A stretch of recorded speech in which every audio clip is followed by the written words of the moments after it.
अब मैं सभी लोगों को मतदाता शपथ दिलाऊंगा। कृपया दाहिने हाथ को आगे कर लीजिए। मैं बोलूंगा, आप दोहराएंगे। हम भारत के नागरिक लोकतंत्र में अपनी पूर्ण आस्था रखते हुए यह शपथ लेते हैं कि हम अपने देश की लोकतांत्रिक परंपराओं की मर्यादा को बनाए रखेंगे निष्पक्ष एवं शांतिपूर्ण निर्वाचन की गरिमा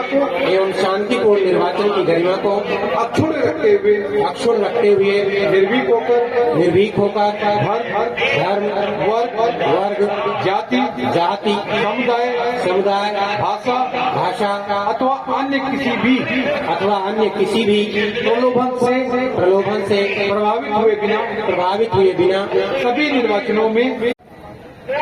अब मैं सभी लोगों को मतदाता शपथ दिलाऊंगा। कृपया दाहिने हाथ को आगे कर लीजिए। मैं बोलूंगा, आप दोहराएंगे।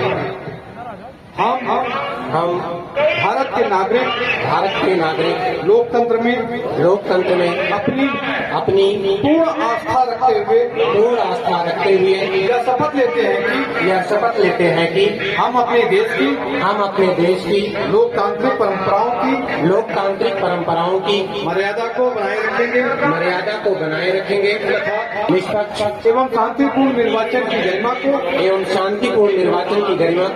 अक्षुण्ण रखते हुए निर्भीक होकर